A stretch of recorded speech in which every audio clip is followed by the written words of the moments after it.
Hello everyone, this is Shom Reddy and you are watching EPC Electrophysics classes। और जैसा कि मैंने इसके पहले क्लास 12th और क्लास 11th के लिए कुछ वीडियोस डाली थी, तो उसमें कुछ कमेंट्स आए थे, कुछ लोगों ने मैसेज ही मुझे किया था कि सर क्लास 10th और क्लास 9th के लिए बनाइए। तो मैं क्लास 10th के लिए आज यहाँ पर एक वीडियो बना रहा हूँ जिसमें हम बात करेंगे इलेक्ट्रिसिटी की। जो क्लास 10th का फर्स्ट चैप्टर है इलेक्ट्रिसिटी, बहुत ही इंपॉर्टेंट चैप्टर है, मतलब आधा सिलेबस लगभग ये कवर करता है। तो बेसिकली क्लास 10th में इलेक्ट्रिसिटी और लाइट ही है मेन दो चैप्टर, ठीक है। तो पहले स्टार्ट करते हैं हम इलेक्ट्रिसिटी। तो बेसिकली इलेक्ट्रिसिटी जो है उसको दो पार्ट में डिवाइड किया गया है, electrostatic. Electrostatic means when charge is at rest position, और दूसरा है इलेक्ट्रोडायनेमिक्स। इलेक्ट्रोडायनेमिक्स, तो इलेक्ट्रोडायनेमिक्स का मतलब हो गया when charge is in motion, जब चार्ज मोशन में होते हैं, या फिर इसे हम लोग पढ़ते हैं क्लास 12th में पढ़ते हैं करंट इलेक्ट्रिसिटी के नेम से पढ़ते हैं, ठीक है। तो अभी हम जो पढ़ेंगे क्लास 10th में पढ़ने वाले हैं, ठीक है। तो बेसिकली इसमें हम क्या पढ़ेंगे, थोड़ा सा इलेक्ट्रोस्टैटिक पढ़ेंगे, फिर थोड़ा सा करंट इलेक्ट्रिसिटी भी पढ़ेंगे, ठीक है। दोनों को मिलाकर पढ़ने वाले हैं हम लोग। जो छोटी क्लास में हमने पढ़ा अभी तक, क्लास 8 तक जो हमने पढ़ा होगा, क्योंकि 8 से पहले तो इलेक्ट्रिसिटी थी नहीं, तो 8 में जो हमने पढ़ा था तब हम पढ़े थे इलेक्ट्रोस्टैटिक। और अब हम जो पढ़ेंगे क्लास 10th में वो इलेक्ट्रोडायनेमिक्स और इलेक्ट्रोस्टैटिक दोनों का मिक्सअप है, यानी करंट इलेक्ट्रिसिटी जिसे बोलते हैं, ठीक है। तो अब अगर हम इलेक्ट्रोस्टैटिक में बात करें तो क्लास 10th के लिए सबसे पहले स्टार्ट करते हैं, अगर हम लोग तो चार्ज से स्टार्ट करते हैं कि व्हाट इज चार्ज। तो अगर हम चार्ज की बात करते हैं कि व्हाट इज चार्ज, तो कुछ लोग बोलते हैं कि चार्ज प्रोटॉन होते हैं, इलेक्ट्रॉन होते हैं, या फिर कुछ बोलते हैं charges are of two types. तो बेसिकली यहाँ पर चार्ज की डेफिनेशन क्या है, पहले हम उस पर ध्यान देते हैं, ठीक है। तो अगर हम चार्ज के डेफिनेशन की बात करेंगे तो चार्ज को हम डिफाइन कैसे करते हैं। जैसे अगर ये बॉडी है, ठीक है, तो इस बॉडी की अगर हम बात करेंगे तो ये बॉडी कैसी है, एक इंसुलेटिंग बॉडी है, इंसुलेटर है ये, ठीक है। इस पर किसी भी टाइप का चार्ज नहीं है, एक नॉन मेटेलिक बॉडी है, ठीक है। तो क्या इसको हम चार्जिंग बॉडी कहेंगे, या फिर चार्ज कर सकते हैं, ठीक है। पर कैसे करेंगे इसको हम चार्ज, या फिर चार्ज होने के बाद इसमें क्या प्रॉपर्टीज आ जाएंगी, या किसकी वजह से हम बोलने लगेंगे कि ये चार्ज बॉडी है, ठीक है। तो बेसिकली अगर हम देखें तो कोई भी बॉडी चार्ज बॉडी कब कहलाती है, जब उसके पास दो प्रॉपर्टीज आ जाए, अट्रैक्शन या फिर रिपल्सन की। अगर इस बॉडी पर अट्रैक्शन या रिपल्सन ये फील करने लगे तो हम बोलेंगे बॉडी कैसी हो गई है, चार्ज हो गई है, ठीक है। तो अब अट्रैक्शन और रिपल्सन फील करने के लिए इसको चार्ज होना जरूरी है, ठीक है। अब चार्ज करें कैसे, तो चार्ज करने के बहुत सारे मेथड होते हैं, by induction, bye conduction, by friction, ठीक है। अभी नॉन मेटेलिक बॉडी है, तो नॉन मेटेलिक बॉडी जो कि इजीली चार्ज होगी नहीं कंडक्शन और इंडक्शन से, इसको हम लोग बाय फ्रिक्शन चार्ज करते हैं, ठीक है। फ्रिक्शन मतलब हमने क्या किया, इसको रब कर दिया हम लोगों ने, ठीक है। जैसे हम ग्लास रॉड को रब करके चार्ज करते हैं, तो वैसे ही हम लोग क्या करेंगे, क्लोथ से रब करके, ठीक है, इसको हम चार्ज कर सकते हैं। तो रब करने से, फ्रिक्शन प्रोवाइड करने से इलेक्ट्रिसिटी डेवलप होती है, या फिर हम बोल सकते हैं कि चार्ज उस पर डेवलप होता है, पर कैसे, ठीक है। तो फ्रिक्शन जब प्रोवाइड करते हैं, तो जब भी हम किसी को फ्रिक्शन प्रोवाइड करते हैं तो उसको हम एनर्जी प्रोवाइड कर रहे हैं बेसिकली, ठीक है। तो अब जैसे हम इस बॉडी को एनर्जी देते हैं, जैसे अगर हम ये बोले कि अगर हम एक केस लेते हैं यहाँ पर कि एक मेटालिक पीस है, ये एक मेटालिक पीस है, ठीक है। अब इस मेटालिक पीस में मिलियंस ऑफ एटम्स होंगे, मतलब बहुत सारे एटम्स होंगे, ये ऐसे ऐसे।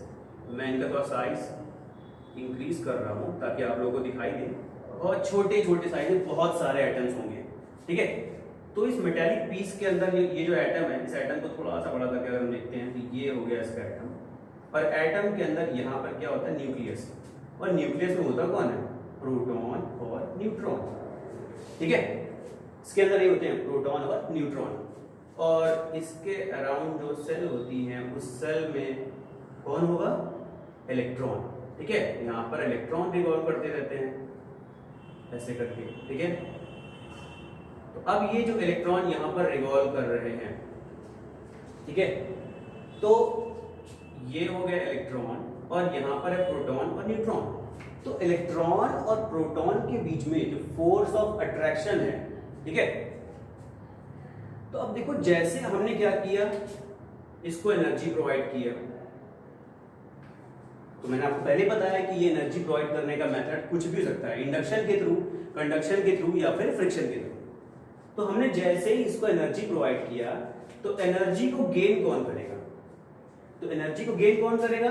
तो एटम का तो सबसे आउटर पार्ट में जो भी इंसान होगा, मतलब इंसान का मतलब हो गया कि यहाँ पर जो भी पार्टिकल होगा वो इसको ऑब्टेन करेगा एनर्जी, ठीक है।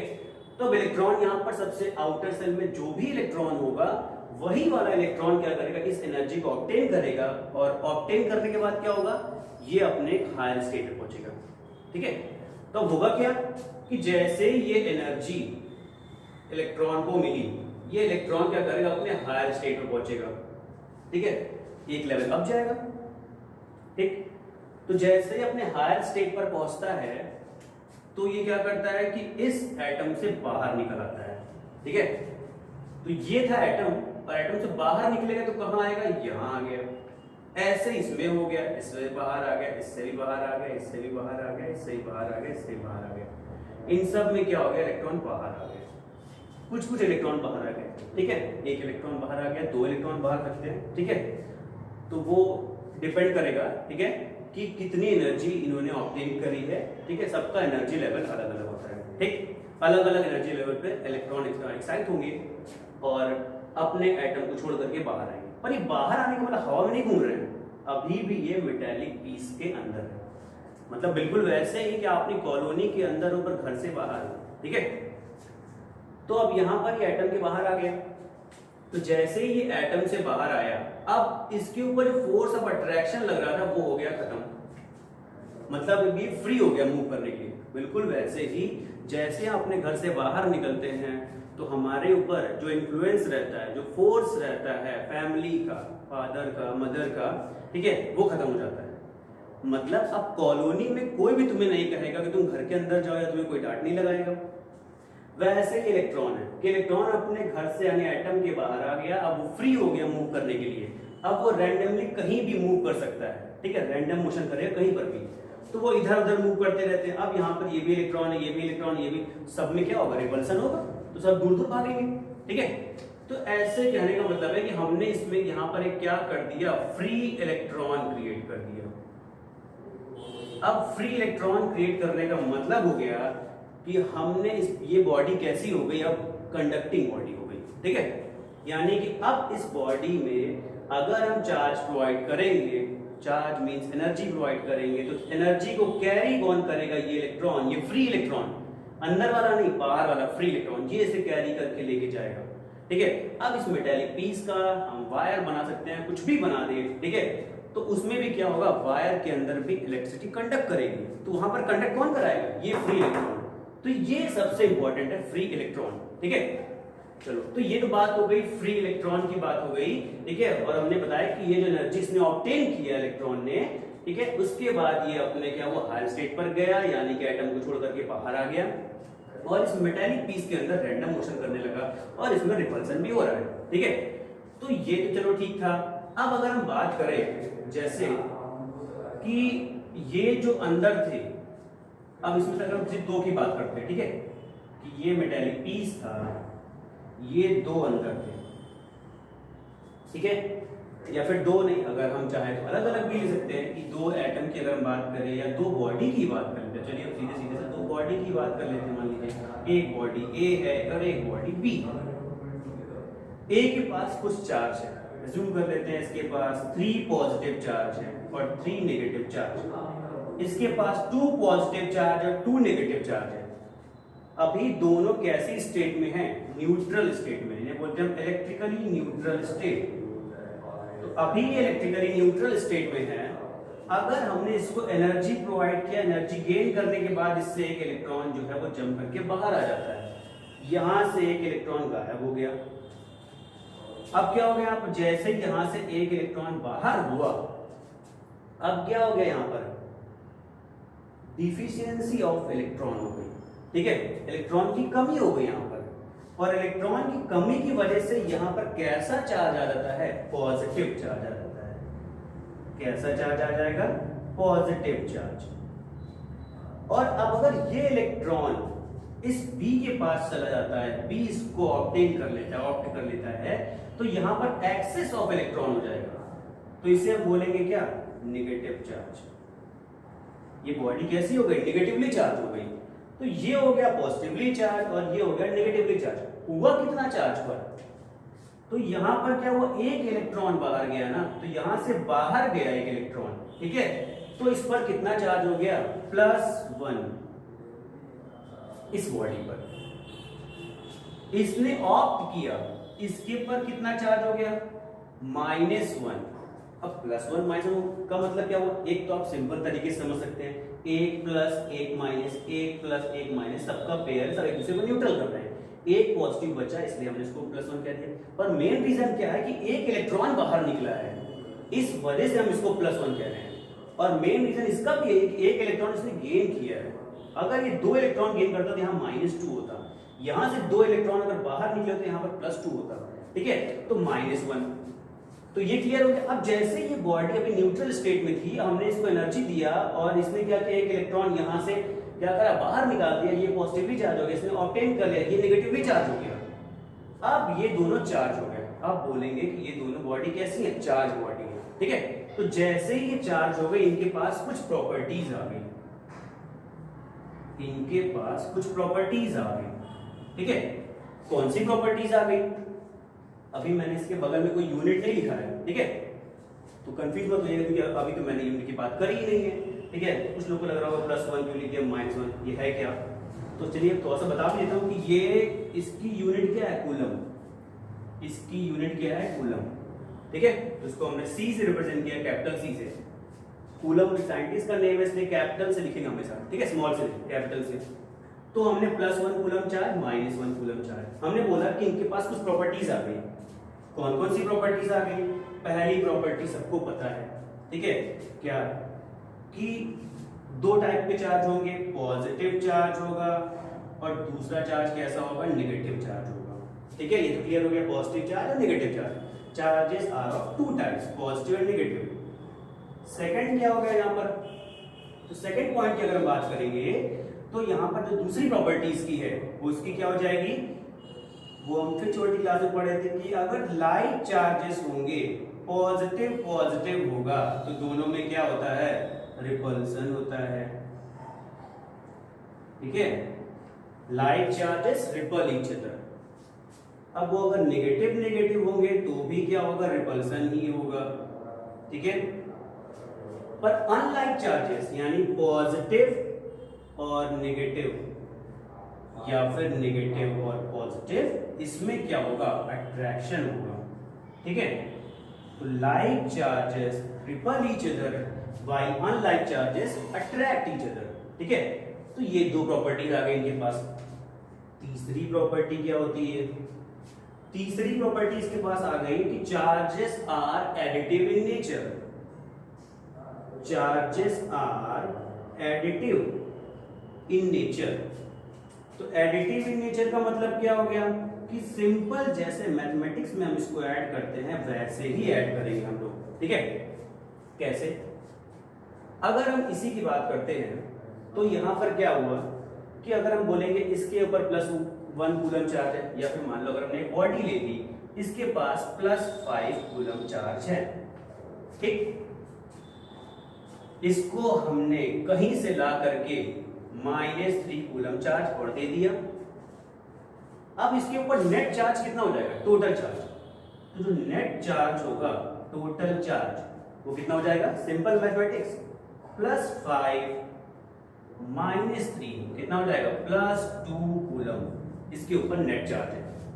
तो सिंपल हमने मैथमेटिक्स की तरह इसको ऐड किया, ठीक है। +5 और +-3 प्लस माइनस माइनस हो गया, यहाँ 3 आ गया, और ये 5 - 3 2 हो गया, प्लस का साइन ले लिया हमने, +2 कूलम चार्ज। इसको हम लोग ऐसे भी देख सकते हैं कि +5 कूलम चार्ज का मतलब हो गया इसके पास +5 चार्ज ऐसे थे, और हमने इसमें दे दिया -3 कूलम चार्ज, ये 3 हमने इसको चार्ज दे दिया। अब क्या हो गया, ये पॉजिटिव नेगेटिव न्यूट्रल कर दिया, ये भी न्यूट्रल कर दिया, ये भी न्यूट्रल कर दिया, कितने बच गए? 2। तो +2, ये देखिए +2 कूलम चार्ज, ठीक है। तो इस बॉडी पर कितना चार्ज हो गया? +2 कूलम का चार्ज हो गया, ठीक है। तो charges are additive in nature, ये इसकी एडिटिव प्रॉपर्टी है, सिंपल मैथमेटिक्स फॉलो करेगा ये, ठीक है, एडिशन की। नेक्स्ट, चार्ज होते हैं वो हमेशा law of conservation of charge को भी फॉलो करते हैं, ठीक है, कंजर्वेशन ऑफ चार्ज। अब law of conservation of charge को फॉलो कर रहे हैं, इसका मतलब चार्ज जो होते हैं वो कैसे होते हैं? वो कंजर्व होते हैं। चार्ज कंजर्व होते हैं, इसका मतलब क्या हो गया? तो बेसिकली क्या है कि पूरे यूनिवर्स में जो चार्ज है वो कंजर्व है, मतलब law of conservation of charge पूरी जगह पर होल्ड होता है, ठीक है। तो अगर ऐसा नहीं होगा, ठीक है, मतलब पूरी हमारी जो अर्थ है, अगर हम सिर्फ अर्थ की बात करेंगे तो अर्थ भी कैसी है? न्यूट्रल स्टेट में रहती है हमेशा, ठीक है। वरना क्या होगा? वरना तो बिल्कुल वैसे ही होगा कि अगर अगल बगल से कोई भी ऐसी चार्जिंग बॉडी आ जाएगी तो तुम्हारी अर्थ को भगा के लेके चली जाएगी, ठीक है। खैर ये तो मजाक में कर रहा था, ऐसा पॉसिबल नहीं। मतलब कहने का मतलब ये है कि अर्थ भी न्यूट्रल स्टेट में है, यानी कि हमारे पूरे यूनिवर्स में जितने नंबर ऑफ पॉजिटिव चार्ज है उतने ही नंबर ऑफ नेगेटिव चार्ज है, न्यूट्रल स्टेट में है सब कुछ, ठीक है। कहीं पर भी कोई भी सिंगल चार्ज भी नहीं एग्जिस्ट कर रहा है, ठीक है। अगर ऐसा होता तो तुम ही सोच के देखो कि अगर ऐसा होता कि कहीं पर भी एक सिंगल चार्ज हो जाता तो हमारे ऊपर हर टाइम एक फोर्स एक्सपीरियंस होता हमें, ठीक है, यानी एक इलेक्ट्रोस्टैटिक फोर्स एक्सपीरियंस होता हमें, जो कि ऐसा है नहीं है। सिर्फ और सिर्फ हम कौन सा फोर्स एक्सपीरियंस कर रहे हैं? ग्रेविटेशनल फोर्स एक्सपीरियंस कर रहे हैं, बाकी नहीं, ठीक है। तो अब बात हम कर रहे थे कंजर्वेशन ऑफ चार्ज की, ठीक है। तो अगर कंजर्वेशन ऑफ चार्ज हर जगह होल्ड होता है, ठीक है, कैसे देखिए आपको बताता हूँ कि जैसे अगर हमने मान लो इसी में बात करी थी, अगर ये पूरा का पूरा एक बॉडी होती ये, ठीक है, तो देखो इसके अंदर से एटम निकला +1, इसमें इसने ऑब्टेन कर लिया -1, यानी अभी भी ये कैसा है? न्यूट्रल स्टेट में है, क्योंकि +1 -1 कैंसिल हो गया, तो अभी भी क्या है? 0 ही, न्यूट्रल स्टेट में अभी भी है। तो कहने का मतलब है कोई भी बॉडी क्या करेगी? जो भी इलेक्ट्रॉन इमिट करेगी या कोई ऑब्टेन करेगी, पर उस पर जो नेट चार्ज होगा वो हमेशा कैसा होगा? न्यूट्रल ही होगा, मतलब 0 ही होगा, ठीक है। इवन अभी क्लास जब हम 12th में पहुंचेंगे वहां पर बीटा डीके प्रोसेस पढ़ेंगे, तो बीटा डीके प्रोसेस में भी यही होता है कि वहां पर सारे के सारे न्यूट्रॉन्स जो होते हैं वो प्रोटॉन में कन्वर्ट होते जाते हैं। तो न्यूट्रॉन जो है वो प्रोटॉन में कन्वर्ट होते हैं और साथ में वहां पर इलेक्ट्रॉन भी जनरेट होता है। तो अब अगर क्या है कि सारे के सारे न्यूट्रॉन प्रोटॉन में कन्वर्ट हुए, तो अगर 1+ आया साथ में 1- भी तो आया, अभी भी क्या हो गया? नेट चार्ज 0, मतलब अभी भी ये बॉडी न्यूट्रल ही है। तो कहने का मतलब ये है कि law of conservation of charge हर जगह होल्ड होगा, ठीक है। नेक्स्ट जो हमारा क्या है? Quantization of charge. Quantization of charge. अब ये क्वांटाइजेशन ऑफ चार्ज का मतलब क्या हो गया? ठीक है, तो बेसिकली क्वांटाइज करने का मतलब होता है पैकेट बना देना, ठीक है। तो यहां हम किसका पैकेट बना रहे हैं? चार्ज का, ठीक है। तो प्रॉब्लम ये आती थी कि चार्ज के ट्रांसफर में बहुत प्रॉब्लम आती थी कि हमने कितने चार्ज का ट्रांसफर किया, हमें कैसे मालूम चले। अब भाई हमने अगर किसी ने हमसे बोला कि ऐसा करो हमें 1.6 चार्ज दे दो, किसी ने बोला 1.5 दे दो, किसी ने बोला 1.2 चार्ज दे दो, ठीक है, इतना कूलम चार्ज दे दो। बेसिकली क्या था, ये बहुत प्रॉब्लम आ रही थी कि हम चार्ज का ट्रांसफर कैसे करें, ठीक है। तो चार्ज के ट्रांसफर के प्रोसेस को कंटिन्यू करने के लिए, इजी करने के लिए, ठीक है, क्या किया गया कि चार्ज को क्वांटाइज किया गया, मतलब चार्ज का पैकेट बंडल बनाया गया। अब कितने का बंडल बनाएंगे? बंडल का मतलब उसमें कुछ कलेक्शन होना चाहिए ना। जैसे हम बोलते हैं कि केले 12 केले का 1 दर्जन, वैसे ही यहां पर भी ऐसा ही है कि हमने क्या किया 1.6 × 10⁻⁻19 कूलम चार्ज, ठीक है, जो कि हम लोग एलिमेंट्री पार्टिकल इलेक्ट्रॉन या प्रोटॉन पर इतना चार्ज होता है, ठीक है। तो प्रोटॉन के लिए पॉजिटिव लिख देंगे, इलेक्ट्रॉन के लिए नेगेटिव लिख देंगे। दोनों पर सेम चार्ज होता है 1.6 इंटू 10 की पावर माइनस 19 कूलम चार्ज। ये हमने सबसे छोटा चार्ज एग्जिस्ट माना यहाँ पर। हालांकि इसके बाद भी क्वार्क वगैरह की बाद में बात होगी, पर फिलहाल अभी क्लास 10th लेवल के लिए हम लोग सिर्फ और सिर्फ इसको समझेंगे, ठीक है अभी। बाकी इवन क्लास 12 तक के लिए भी हम इसी को सिर्फ मानेंगे, बाकी जब हायर स्टडीज पढ़ेंगे तो वहां पर हम आगे पढ़ेंगे, ठीक है, क्योंकि वहां पर तो फिर ये जब क्लास 12 के बाद भी पढ़ेंगे, इवन क्लास 12 में भी बुक में लिखा है वहां पर क्वांटाइजेशन रॉन्ग हो जाता है, फॉल्स हो जाता है, क्योंकि ये जो है ये मैक्रोस्कोपिक बॉडीज के लिए नहीं है, सिर्फ और सिर्फ माइक्रोस्कोपिक बॉडीज के लिए है, ठीक है। तो खैर इसको अभी छोड़ते हैं, अभी क्लास 10 में पढ़ रहे हैं अभी हम लोग, ठीक है। तो हमने बोला कि हमने चार्ज को क्वांटाइज कर दिया, इतने चार्ज का हमने एक पैकेट बना दिया, उसका नाम रख दिया ई। कुछ लोग कंफ्यूज होते हैं कि E for electron, E for electron ही नहीं, ई फॉर प्रोटॉन भी होता है, इसका हमने एक नाम रख दिया ई, ठीक है, ई फॉर एलिमेंट्री वर्ड, इससे समझ लो। तो हमने क्या किया, इतने चार्ज का नाम रख दिया ई, और कहा अब जब भी कोई मांगेगा चार्ज तो इसी के मल्टीपल में मिलेगा उसको, या तो 1e ले लो, या 2e ले लो, या 3e ले लो, या फिर 4e ले लो, ठीक है। 1e का मतलब क्या होगा, e की वैल्यू कितनी है 1.6 इंटू 10 की पावर माइनस 19। 2e का मतलब क्या होगा 2 इंटू 1.6 इंटू 10 टू की पावर माइनस 19 कूलम चार्ज, ठीक है। तो मतलब इसी के मल्टीपल में मिल रहा था। 1 क्या है नंबर, ये भी क्या है नंबर, ये भी क्या है नंबर, तो इसको हमने एक जनरलाइज फॉर्म दे दिया, ठीक है। और जनरलाइज फॉर्म में हमने इसको क्या लिख दिया, इसको हमने लिख दिया n फॉर नंबर, और e को हमने ऐसे ही लिख दिया, और हमने चार्ज को रिप्रेजेंट किया स्मॉल q से। तो फॉर्मूला बना दिया small q equal ne, where n is number of electron या फिर पूरे नंबर ऑफ प्रोटॉन, ठीक है, जो भी यहाँ पर होगा e पर जिसकी भी वैल्यू होगी, ठीक है। इसीलिए किसी किसी बुक में ये ऐसे भी लिखा होता है प्लस माइनस ne, ठीक है। तो हम लोग क्या पढ़ते हैं कि चार्ज क्वांटाइजेशन ऑफ चार्ज को हम डिफाइन करेंगे कि charges are integral multiple of quanta of charge, ये इसकी करेक्ट डेफिनेशन है, ठीक है। यानी charges are integral multiple of quanta of charge. Quanta of charge कितना चार्ज है, क्वांटा का मतलब 1.6 इंटू 10 की पावर माइनस 19, क्वांटा मतलब पैकेट, ठीक है। पर कहीं पर या बुक में कुछ लोग ऐसे भी इसको लिख देते हैं कि charges are integral multiple of charge on electron, पर इलेक्ट्रॉन की बात हम यहाँ नहीं करेंगे। इलेक्ट्रॉन प्रोटॉन सब पर सेम चार्ज है, इसलिए हम इसको नहीं बोल सकते कि integral multiple of electron means charge on electron, बोलेंगे integral multiple of charges on quanta of charge, ठीक है। तो Q इक्वल टू N, ये फॉर्मूला हमने लिख दिया, ये फॉर्मूला बहुत बेसिक फॉर्मूला, ये पहला फॉर्मूला है, ठीक है। अब Q इक्वल टू हमने प्लस माइनस Ne लिख दिया, और ये कुछ प्रॉपर्टीज आ गई चार्ज के पास, ठीक है। ये प्रॉपर्टीज बहुत इंपॉर्टेंट है, ठीक है।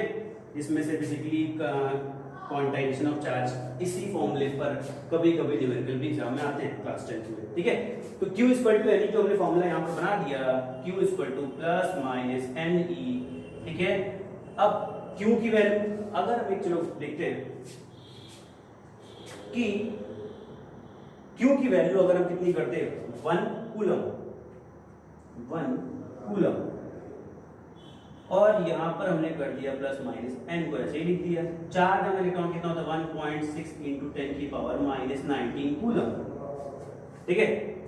यहां से हम n की वैल्यू अगर निकालेंगे यहां से, तो n की वैल्यू यहां से हम कितनी निकाल लेंगे, तो यहां से अगर n की वैल्यू निकालना चाहेंगे तो n की वैल्यू हमें कितनी मिलेगी, तो फटाफट यहां से यहां आ जाओ, n की वैल्यू हमको मिलेगी 1/1.6 into 10 to the power minus 19।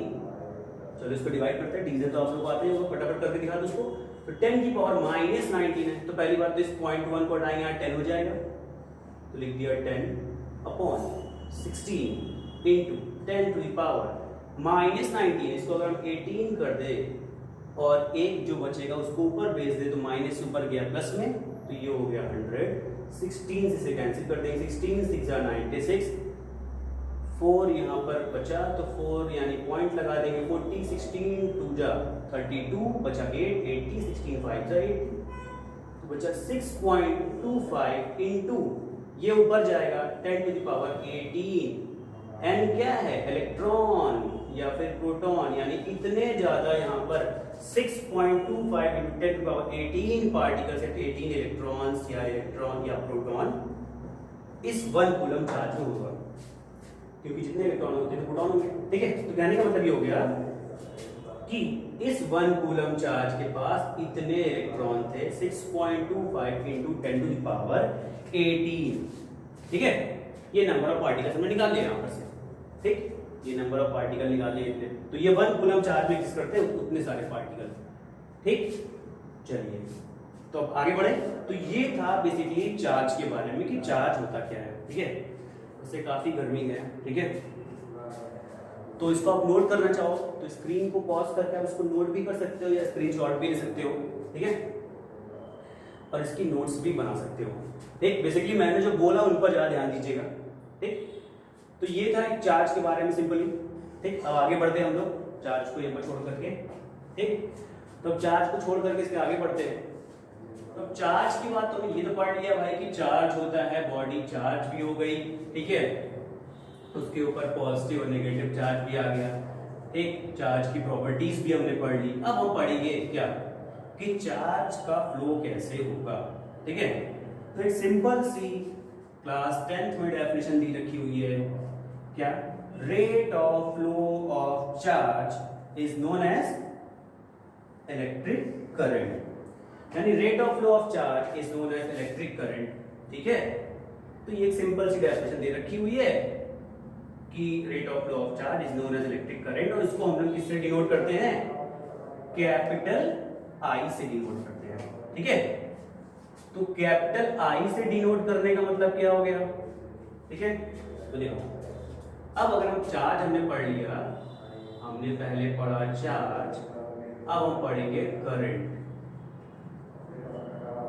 ये तो मैंने क्या बोला कि करंट को हम डिफाइन कैसे कर रहे हैं, rate of flow of charge, rate of flow of charge.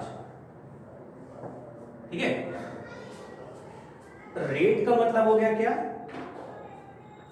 Rate का मतलब क्या हो गया, तो देखो रेट का बेसिकली मतलब ये होता है ऐसी चीजें जो टाइम के साथ चेंज होती रहती हैं।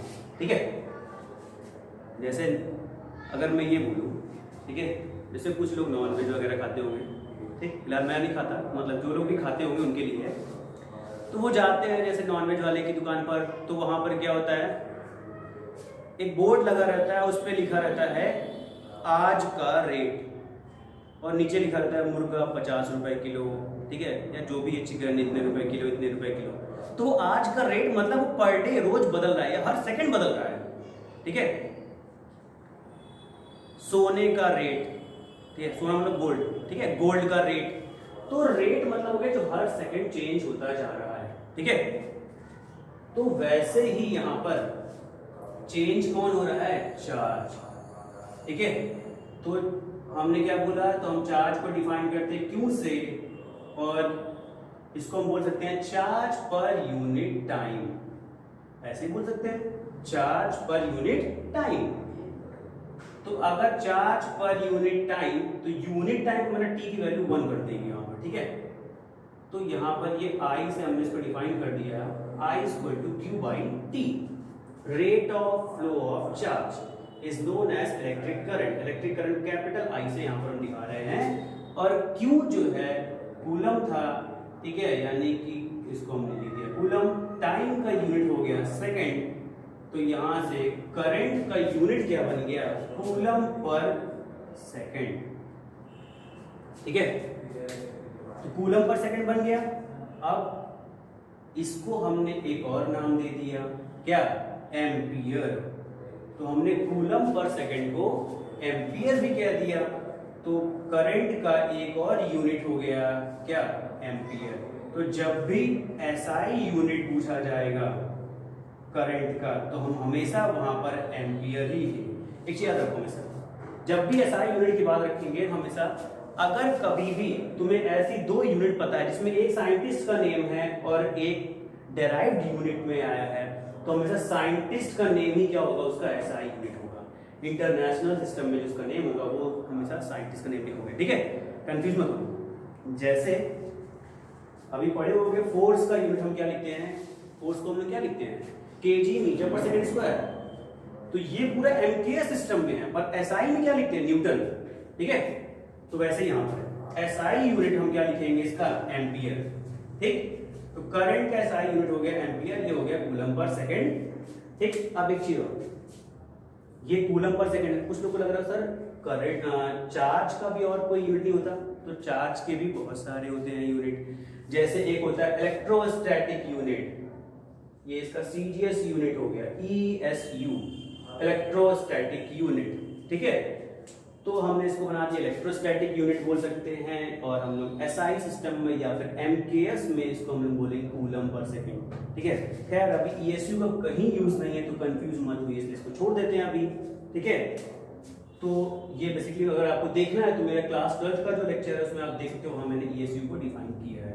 ठीक है, चलिए, तो एसआई यूनिट हो गया एम्पियर। करंट की बात हो रही थी, अब करंट जो है वो फ्लो कैसे करेगा, बात तो इसकी है। तो जूम कर लेते हैं एक कंडक्टर, ये हमारा हो गया कंडक्टर, मतलब वही हमने वायर ले लिया, वायर को बड़ा कर दिया, और वायर हमने लिया तो वायर के अंदर बहुत सारे फ्री इलेक्ट्रॉन्स हैं, ये फ्री इलेक्ट्रॉन है, ये भी फ्री इलेक्ट्रॉन है, जो कि रैंडम मोशन कर रहे हैं। कोई इधर भाग रहा है, कोई इधर भाग रहा है, कोई इधर भाग रहा है, कोई इधर भाग रहा है। ठीक है, अब होगा क्या, कैसे करंट का फ्लो होगा। करंट के फ्लो के लिए जरूरी क्या है, एक फोर्स। ठीक है, मतलब बेसिकली बिल्कुल वैसे ही जैसे तुम स्कूल में रहते हो, लंच के टाइम पर इधर उधर भटकते रहते हो, भागते रहते हो, अपनी क्लास में तुरंत नहीं आते, सोचते हो जितना लेट हो सके उतना लेट में जाएंगे, जिससे कि अगली वाली क्लास हमें कम टाइम के लिए अटेंड करनी हो। पर उसमें होता क्या है, जैसे ही तुम्हारे इंचार्ज या बोल सकते हो प्रिंसिपल सर, या फिर जो तुम्हारे पीटीआई इंचार्ज, या फिर जो भी ऐसे टीचर जिनसे तुम्हें डर लगता है, जैसे ही वो राउंड पर निकलते हैं, तुम सब क्या करते हो, फटाफट से क्लास में आना शुरू कर देते हो। ठीक है, या फिर उनको देखते ही क्या करते हो, एक लाइन बना लेते हो। ठीक है, क्यों में आ जाते हो तुम लोग, वही इस इलेक्ट्रॉन के साथ भी है, ये अभी अपने मर्जी के मालिक है, इधर उधर पूरे में कहीं भी घूम रहे हैं। पर अब जैसे हमने इसके ऊपर एक फोर्स दिया, ठीक है, मैं बता रहा हूं कैसे फोर्स देंगे, जैसे हमने इसके ऊपर एक फोर्स दिया, तो फोर्स की वजह से ये सब भी क्या हो जाएंगे, एक सिंगल लाइन में हो जाएंगे। ठीक है, एक मैनर में चलना स्टार्ट कर देंगे यूनिफॉर्मली। अब ये फोर्स हम प्रोवाइड करेंगे किसके थ्रू, इसको प्रोवाइड करेंगे हम लोग सोर्स ऑफ एनर्जी से। अब सोर्स ऑफ एनर्जी कौन सा होगा, बैटरी या फिर सेल। बैटरी और सेल में डिफरेंस तो पता ही है। ठीक है, तो ये हमारा एक सेल हो गया जिसमें एक पॉजिटिव टर्मिनल है और एक है नेगेटिव टर्मिनल, बड़ा वाला पॉजिटिव टर्मिनल, छोटा वाला नेगेटिव टर्मिनल। अगर हम बैटरी की बात करेंगे तो बैटरी क्या होता है, कॉम्बिनेशन ऑफ सेल। तो एक और सेल हमने लगा दिया, एक पॉजिटिव एक नेगेटिव, ये हमने और जोड़ दिया साथ में, इसको एक और लगा देते हैं, एक और लगा दिया ये, और हमने इसको इससे कनेक्ट कर दिया, ये बैटरी लग गई। अब ठीक है, सेल की क्या लगा दिया, बैटरी, ये पॉजिटिव नेगेटिव, ये पॉजिटिव फिर ये नेगेटिव, फिर ये पॉजिटिव फिर ये नेगेटिव, मतलब शुरू में पॉजिटिव लास्ट में नेगेटिव। ये हो गई ये क्या, बैटरी, जिसमें हमने क्या किया, 3 सेल लगाए। सेल मतलब एक पॉजिटिव और एक नेगेटिव, 2 इलेक्ट्रोड की बात हो रही है। तो हमने जैसे इसको कनेक्ट किया, अब देखो ध्यान से, ये जो सोर्स था, ये यहां से क्या होगा कि एक यहां से पॉजिटिव चार्ज आएगा ऐसे, और यहां पर आके खड़ा हो गया। ठीक है, अब जैसे यहां पर से एक पॉजिटिव चार्ज जो यहां पर आके खड़ा हो गया है, आएगा कैसे यहां से, वही बताता हूं अभी। तो ये पॉजिटिव चार्ज जैसे यहां पर आ गया, अब ये इलेक्ट्रॉन इनके ऊपर क्या लगेगा, फोर्स ऑफ अट्रैक्शन, ये सब के सब इधर भागना शुरू करेंगे। ठीक है,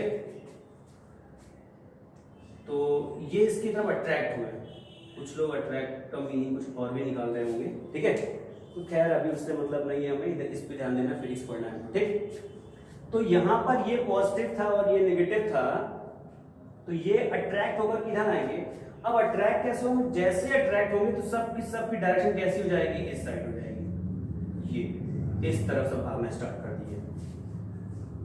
तो अब जैसे इस साइड भागना स्टार्ट करेंगे, ठीक है, तो क्या हो जाएगा, इनकी डायरेक्शन यूनिफॉर्म हो जाएगी, चार्ज यहाँ पर इलेक्ट्रॉन फ्लो करने लगेगा। ठीक है, इलेक्ट्रॉन फ्लो करेगा तो हम क्या लिखते हैं कि जैसे ही चार्ज फ्लो करना स्टार्ट कर देंगे तो वहां पर करंट का फ्लो स्टार्ट हो जाएगा। ठीक है, तो यहाँ से करंट क्या हो गई है, क्रिएट होना शुरू हो जाएगी। ठीक है, तो क्या हो रहा है, करंट की डायरेक्शन किधर ली जा रही है, मेन बात तो अभी है। ठीक है, तो देखो करंट की डायरेक्शन जो है वो कहां से कहां ली जाती है, कन्वेंशनली हम कहां से कहां लेते हैं, पॉजिटिव से नेगेटिव की तरफ। ठीक है, यानी करंट की डायरेक्शन जो है वो इधर है, ये इधर जा रही है पॉजिटिव से नेगेटिव की तरफ। ठीक, कन्वेंशनली ये है, क्यों, क्योंकि हमको बाद में मालूम चला कि करंट के लिए जो मेन रिस्पॉन्सिबल है वो इलेक्ट्रॉन है। ठीक है, इलेक्ट्रॉन की वजह से करंट फ्लो कर रही है, और इलेक्ट्रॉन जो है जो हम करंट की डायरेक्शन पहले दिए थे उसके अपोजिट है, पर हमने बाद में इसको सही नहीं किया, इसको हमने क्या नाम दे दिया, कन्वेंशनल करंट बोल दिया गया। कन्वेंशनल मतलब ट्रेडिशनल, मतलब ट्रेडिशनली हम मानते आए थे कि कहां से कहां जा रही है करंट, पॉजिटिव से नेगेटिव। बाद में मालूम चला कि इलेक्ट्रॉन की वजह से है ये बेसिकली। ठीक है, तो अब हम क्या बोलने लगे, इलेक्ट्रॉन की इंपॉर्टेंस देने के लिए कि इलेक्ट्रॉन के अपोजिट डायरेक्शन में करंट फ्लो करती है। ठीक है, इलेक्ट्रॉन की अपोजिट डायरेक्शन में करंट क्या करती है, फ्लो करती है। ठीक, ये क्लियर हो गया। तो चलिए अब यहां से इलेक्ट्रॉन इधर से आ रहा है, इधर से जा रही है करंट। ठीक है, चलो अच्छा अब इसी पर थोड़ा सा एक वो भी देख लेते हैं कि ये जो पॉजिटिव चार्ज था इसको हम बोलते हैं ये हायर पोटेंशियल है और ये लोअर पोटेंशियल है। तो ऐसे ही बोल सकते हो कि करंट हायर पोटेंशियल से लोअर पोटेंशियल की तरफ जाती है, जैसे वाटर का फ्लो होता है सिंपल, हायर से लोअर की तरफ। ठीक है, कभी लोअर से हायर पे नहीं जाएगा, हालांकि अगर फोर्स लगाएंगे तो जाएगा, वरना ऐसे नहीं। तो कहने का मतलब ये हायर पोटेंशियल से लोअर पोटेंशियल की तरफ करंट का फ्लो होता है। ठीक है, इलेक्ट्रॉन का फ्लो हमेशा लोअर से हायर की तरफ होता है। अब इस पर अगर हम एक क्वेश्चन पूछे ऐसे कि अगर एक बॉडी है ये ए और एक बॉडी है यहाँ पर बी, इलेक्ट्रॉन इधर से इधर जा रहा है। ठीक है, इलेक्ट्रॉन इधर से इधर जा रहा है। ठीक है, अब ये यहां से यहां पर जा रहा है, और अगर पूछ लिया जाए इनमें से कौन हायर पोटेंशियल पर है, तो हम क्या बताएंगे, बताओ कौन सा होगा हायर पोटेंशियल पर, ए होगा या बी होगा। कुछ लोगों ने फटाक से आंसर दे दिया होगा कि क्या होगा, बी होगा। ठीक है, तो करेक्ट आंसर क्या होगा, बी। क्यों, ये क्या पॉजिटिव चार्ज है तभी तो अट्रैक्शन की वजह से इसकी तरफ जा रहा है, और अगर ये पॉजिटिव चार्ज है तो ये क्या होगा, ये हायर पोटेंशियल होगा। ठीक है, अब अगर ये पूछ लिया जाए इसमें करंट की डायरेक्शन किधर है, तो करंट की डायरेक्शन किधर होगी, बी से ए की तरफ होगी। ठीक है, तो ये ए से बी की तरफ जा रहा था इलेक्ट्रॉन, करंट की डायरेक्शन है बी से ए की तरफ, और हायर पोटेंशियल पर होगा कौन, बी। ठीक है, अब अगर ये पूछ लिया जाए इसके पास +6 कूलम चार्ज है। ठीक है, तो अब अगर इसके पास +6 कूलम चार्ज है, या प्लस और माइनस ना छोड़ दो, 1 मिनट कंफ्यूज नहीं करता हूं आपको, सिंपल सा पूछता हूं कि अगर मान लेते हैं दोनों के पास सेम चार्ज हो गए तब कोई चार्ज का ट्रांसफर नहीं होगा। ठीक है, कहने का मतलब ये है कि भाई हम खाना तभी तक खाते हैं जब तक हमारा पेट खाली होता है, मतलब भूख लगी रहती है। जब भूख खत्म हो गई, पेट भर गया, तो खाना क्यों खाएंगे, वही यहाँ पर भी है। चार्ज का ट्रांसफर तभी तक होता रहता है जब तक दूसरे साइड उससे कम चार्ज होगा, तभी तक। ठीक है, तो देखो, तो हमने बताया था पहले यहाँ पर कि इसके अंदर ये जो चार्ज आए कहां से। ठीक है, तो उसकी हम बात करते हैं, तो हम बात करनी पड़ेगी हमें पोटेंशियल की, क्योंकि सोर्स ऑफ एनर्जी, तुम्हारे पास एनर्जी कितनी है तुम्हारे पोटेंशियल से मालूम चलती है। कि तुम सुबह सुबह खाना खा करके ब्रेकफास्ट करके मस्त स्कूल आते हो, बहुत तुम्हारी एनर्जी हाई रहती है, तो हम बोलते हैं बहुत हाई पोटेंशियल है तुम्हारा। जैसे जैसे पीरियड नीचे जाता है, first period, second period, third period, fourth period, तुम्हारी एनर्जी लेवल डाउन होने लगती है, मतलब तुम्हारा पोटेंशियल कम होने लगता है। ठीक है, तो एनर्जी की बात करें, एनर्जी को मेजर करेंगे पोटेंशियल से। ठीक है, तो चलो हम देख लेते चलो ये पोटेंशियल का मतलब क्या हो गया। ठीक, तो अब यहां पर हम यूज कर रहे हैं इलेक्ट्रिक पोटेंशियल। ठीक है, ह्यूमन पोटेंशियल की बात नहीं कर रहे, मैकेनिकल पोटेंशियल की बात नहीं कर रहे, इलेक्ट्रिक पोटेंशियल की बात कर रहे हैं। तो अब ये इलेक्ट्रिक पोटेंशियल की बात करेंगे, तो पोटेंशियल का मतलब क्या हो गया, पोटेंशियल का मतलब ये हो गया कि अगर यहां पर कोई इलेक्ट्रिक फील्ड है, ठीक है, कुछ पॉजिटिव चार्ज और कुछ नेगेटिव चार्ज ऐसे हैं यहां पर, मान लेते हैं, ठीक है। कोई भी इलेक्ट्रिक फील्ड है और यहां पर भी कुछ चार्ज है, मान लें पॉजिटिव चार्ज है यहां से, तो हम क्या कर रहे हैं, पोटेंशियल क्या मतलब हो गया कि किसी भी एक सिंगल चार्ज को इंफिनिटी से इलेक्ट्रिक फील्ड तक लाने में जितना वर्क डन करना पड़ेगा उसी को हम लोग क्या बोलेंगे, उसी वर्क डन को बोलेंगे पोटेंशियल। इंफिनिटी से किसी इलेक्ट्रिक फील्ड में लाने के लिए जितना वर्क करेंगे उसी वर्क को हम लोग क्या बोलेंगे, इलेक्ट्रिक पोटेंशियल। इलेक्ट्रिक पोटेंशियल को V से डिफाइन करेंगे, ठीक है। तो अब ये अब कंसीडर कर लेते हैं कि ये इंफिनिटी पर रखा हुआ है, बहुत दूर है, ठीक है। अब देखो बेसिकली इंफिनिटी का मतलब ये समझ लो कि जो फाइनाइट नहीं है वो इनफाइनाइट है। अब इस इलेक्ट्रिक फील्ड के बाहर कहीं रखा हुआ है जो कि अभी हमने क्या है उसको मेजर नहीं किया, इसलिए हमने उसको इनफाइनाइट बोल दिया। तो अगर हम अज्यूम कर लेते हैं कि ये हमारा एक सिंगल पॉजिटिव इलेक्ट्रोड है, हमने क्या किया, इसके अंदर पॉजिटिव इलेक्ट्रोड यानी पॉजिटिव चार्ज डाला, एक पॉजिटिव चार्ज डाला तो आराम से चला गया, दूसरा पॉजिटिव चार्ज लेकर के आएंगे रिपल करेगा ये, फिर हमने इसके अंदर डाल दिया, तीसरा चार्ज लेकर के आएंगे पॉजिटिव, ये फिर ये रिपल करेगा, क्योंकि ये कैसा है, अगर ये पॉजिटिवली चार्ज था ये ऐसे और हम एक पॉजिटिव चार्ज इसके पास लेकर के आए तो ये रिपल करेगा।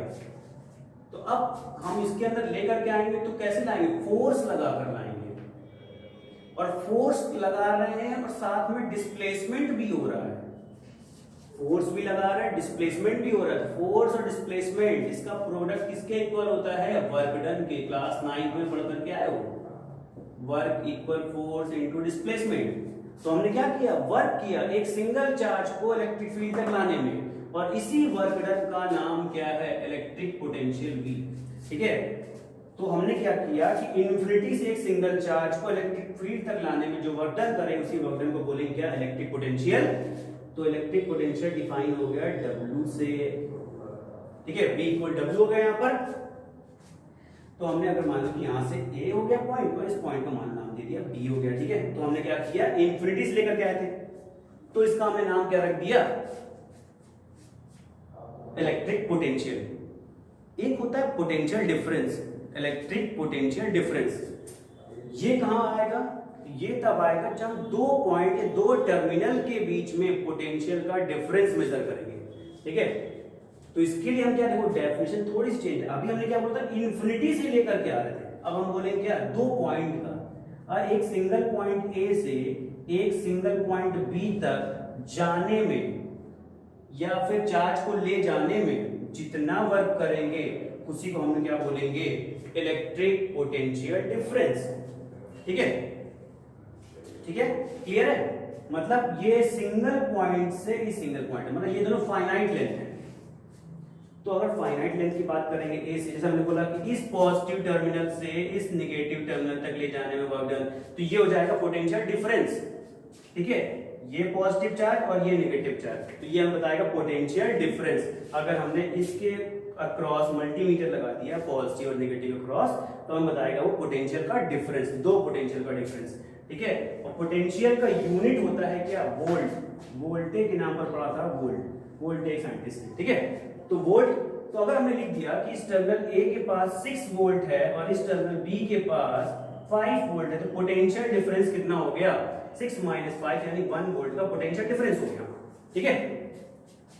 अब देखो, तो हमने क्या बोला था यहाँ पर कि अगर हम एक सिंगल चार्ज की बात कर रहे थे तो हमने ये लिखा था, अगर ऐसी Q amount of charge, Q amount of charge अगर हम यहां से इन्फिनिटी से इलेक्ट्रिक फील्ड में लेके जाते हैं तो हम क्या लिख देंगे यहाँ पर, W/Q लिख देंगे। Work done per unit charge is known as electric potential, ठीक है। Work done per unit charge is known as electric potential, ठीक है। तो ये हो गया। अब सिंपल सा वर्क का हमने क्या लिखा था, यूनिट 9th में जूल, चार्ज का हो गया कूलम, तो क्या हो गया, जूल पर कूलम। तो पोटेंशियल का यूनिट क्या हो गया, जूल पर कूलम, ठीक है। तो जूल पर कूलम लिखो या फिर क्या लिख सकते हो इसी को, वोल्ट लिख सकते हो। एसआई यूनिट वोल्ट हो गई इलेक्ट्रिक पोटेंशियल की, और साथ में हम लोग एमकेएस में लिखना चाहेंगे तो जूल पर कूलम भी लिख सकते हैं हम लोग, ठीक है, क्लियर है। तो इलेक्ट्रिक पोटेंशियल का यूज हो गया जूल पर कूलम या फिर वोल्ट, ठीक। तो ये आ गया इलेक्ट्रिक पोटेंशियल, क्लियर है। तो इलेक्ट्रिक पोटेंशियल मतलब हो गया इंफिनिटी से एक सिंगल चार्ज को हम लोग इलेक्ट्रिक फील्ड तक लाने में जो वर्क डन करते हैं उसे बोलते हैं हम लोग क्या, इलेक्ट्रिक पोटेंशियल। और अगर एक सिंगल पॉइंट ए से बी तक ले जाने में जितना वर्क डन करेंगे उसे हम लोग बोलेंगे पोटेंशियल डिफरेंस। जैसे हमने क्या किया, पॉजिटिव और नेगेटिव, ये देखो यहां से यहां तक लेकर गए तो हम इनके अक्रॉस लगाते हैं तो पोटेंशियल डिफरेंस मालूम चलता है, ठीक है, क्लियर हो गया। तो ये इलेक्ट्रिक पोटेंशियल था, ठीक है। चलो इसको नोट कर लो फटाफट, इलेक्ट्रिक पोटेंशियल, करंट और चार्ज, ठीक है। तो स्क्रीन को पॉज करके स्क्रीनशॉट भी ले सकते हो, ठीक है। चलो तो अब ये इलेक्ट्रिक पोटेंशियल की बात हो गई, यहाँ पर ये भी क्लियर हो गया तुम लोग को। आगे बढ़ते हैं हम लोग, पोटेंशियल पढ़ रही है, करंट भी पढ़ लिया, ठीक है। अब क्या पढ़ेगा आगे, अब यहाँ पर एक और लोग आ गए, कौन आ गया यहाँ पर, ओम आए, एक साइंटिस्ट आ गए ओम। उन्होंने बोला भाई मुझे भी कुछ करना है, तो उन्होंने क्या किया, उन्होंने इलेक्ट्रिक पोटेंशियल और करंट के बीच में रिलेशन दे दिया, ठीक है। जो ओम आए थे तो ओम ने क्या किया कि इलेक्ट्रिक पोटेंशियल और करंट के बीच में रिलेशन दे दिया, ठीक है। तो हमने ये तीन चीजें अभी तक पढ़ ली है। अब हम पढ़ने वाले नेक्स्ट क्या, ओम्स लॉ। ओम ने दिया इसलिए उन्हीं के नाम पर रख दिए ओम्स लॉ, ये कैपिटल में लिखना, ठीक है, ओम्स लॉ। ओम ने क्या बताया, इन्होंने क्या रिलेशन दिया कि electric potential is directly proportional to the electric current condition at constant temperature, ठीक है। At constant temperature V is directly proportional to the I, ठीक है। अब कांस्टेंट टेम्परेचर का मतलब क्यों दिया, ठीक है, वो भी अभी धीरे धीरे आपको आगे मालूम चलेगा कैसे क्यों किया गया। अब प्रोपोर्शनलिटी का साइन हटाएंगे तो साथ में एक कांस्टेंट भी आएगा, कांस्टेंट का हमने यहाँ पर दे दिया R, तो हमें एक रिलेशन मिल गया V इक्वल टू IR। बहुत ही फेमस है ये, इसको ओम्स लॉ बोलते हैं, V equal IR, where R is proportionality constant, proportionality constant जिसका नाम क्या है, रेजिस्टेंस, ठीक है। R क्या है, रेजिस्टेंस है। रेजिस्टेंस और रजिस्टर अलग अलग, रजिस्टर डिवाइस का नाम है और वो कितना रजिस्ट कर पा रहा है वो रेजिस्टेंस बताता है, ठीक है।